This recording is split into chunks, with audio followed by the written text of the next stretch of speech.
साथियों, आज हम पढ़ेंगे प्राचीन भारत में इतिहास का महत्व।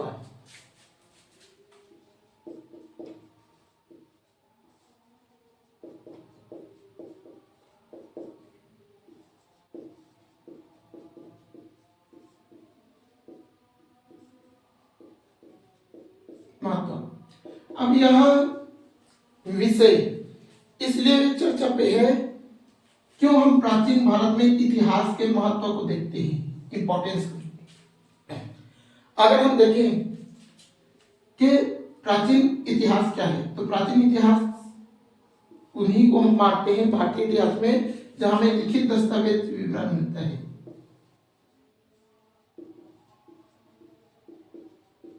दस्तावेज, लिखित दस्तावेज का मतलब यही है कि जब लोग पढ़ने लिखने जाते थे उन्हीं को हम एक सभ्य इतिहास या एक सभ्य समाज के तौर पे मानते हैं। इससे पहले अगर हम देखें तो प्रागैतिहासिक यानी प्री हिस्ट्री।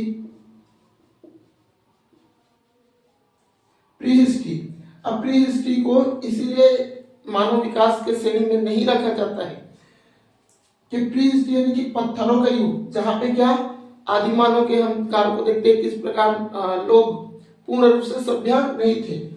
हम मानव इतिहास की सभ्यता को देखें तो जब मानव लिखना पढ़ना जानते थे उन्हीं को ही मानव सभ्य समाज मानेंगे, ना कि जब मानव प्री हिस्ट्री में थे इसको सभ्य समाज नहीं मानेंगे।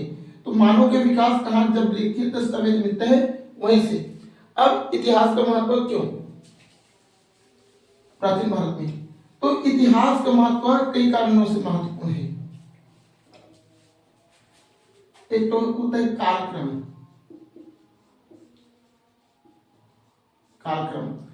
कालक्रम का मतलब यही है कि किस प्रकार भारतीय इतिहास में लोगों ने कैसे सरवाइव किया, उस समय की जो राजनीतिक स्थिति या सामाजिक स्थिति या आर्थिक स्थिति, इस प्रकार से लोग व्यतीत करते थे अपने जीवन को। तो ये कालक्रम से हमें पता चलेगा। फिर अगर हम देखें कि भारत के इतिहास में, तो वर्तमान में हम जो हैं उनमें कहीं ना कहीं अतीत का असर पड़ता है। अतीत का भारत में अगर हम देखें तो जो धर्म मानते हैं, धर्म वो आज भी क्या है, बरकरार है। यही भारतीय सभ्यता की क्या है, पहचान है। तो कहीं ना कहीं हम अतीत का भी क्या कर रहे हैं, अध्ययन कर रहे हैं, और अतीत में किस प्रकार की जो मानसिकता थी हम लोगों की, वो मानसिकता आज भी हमें को देखने को मिलते हैं। इसके साथ साथ यही में हम देखते हैं सामाजिक स्थिति।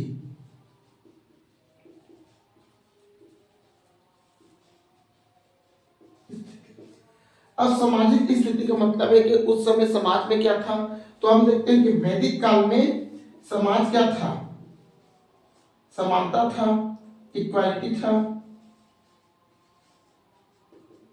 लेकिन जब उत्तर वैदिक काल आया और उसके बाद में क्या आया, ये जो इक्वालिटी है वो क्या हो गया, नष्ट हो गया।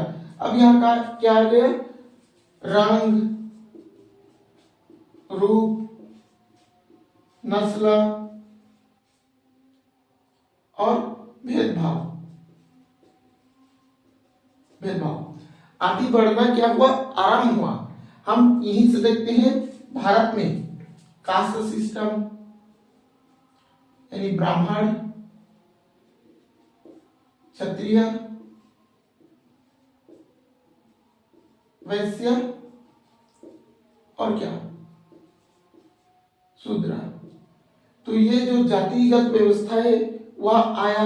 और आज भी हम देखते हैं जब 21वीं शताब्दी में जब हम हैं, यहाँ इतना विकास हो चुका है, तो पर भी भारत में यही जो चतुर्वर्ण व्यवस्था है वह देखने को मिलता है। साथ ही साथ अगर हम देखें तो महिलाओं की स्थिति,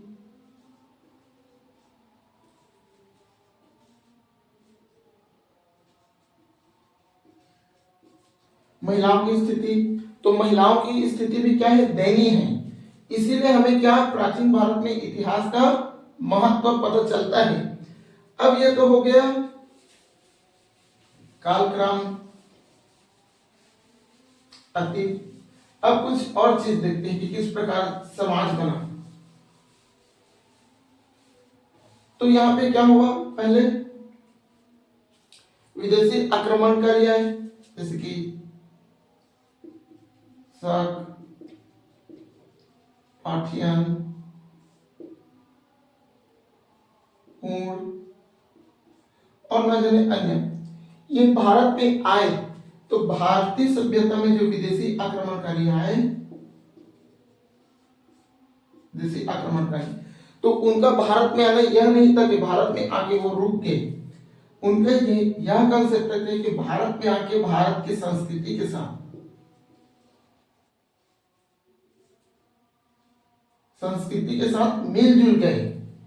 क्या हो गए, मिलजुल गए। अगर मिलन जुलन हम आज भी देखते हैं, जैसे समोसा, यह समोसा कहां से आया, तो हम देखते हैं पर्सिया। पर्सिया, पर्सिया का वर्तमान नाम ईरान। पर्सिया का वर्तमान नाम ईरान। तो समोसा कहां से आया, पर्सिया से आया। कहां आया, भारत आया। तो कहीं ना कहीं भारत में आज भी हम समोसा का जिक्र देखते हैं। तो यह एक विदेशी व्यंजन था, बाद में भारतीय जनमानस में अपनाया।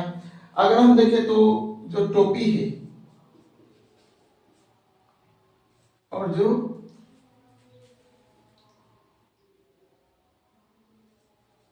सूट है, टोपी और सूट किसने दिया, तो कुषाणों ने दिया। कुषाणों ने। तो इसीलिए अगर देखें हम कुषाण टीम में, तो भारत में कुषाण टीम में कहा है कुषाणों की राजधानी तो पुरुषपुर या फिर पेशावर उनकी राजधानी थी। तो वही क्षेत्र के आसपास क्षेत्र हम देखते हैं, एक देखते हैं पंजाब। पंजाब, तो पंजाब के लोग जो कपड़ा देखेंगे तो थोड़ा लंबा लंबा पहनते हैं। तो कहीं ना कहीं ये चीज वहां से इफेक्ट डालता है। तो इसीलिए प्राचीन भारत में इतिहास का महत्व इसीलिए है क्योंकि आज हम जो कुछ भी हैं उनका कहीं ना कहीं योगदान प्राचीन इतिहास से जुड़ा हुआ है। और हम देखते हैं इसमें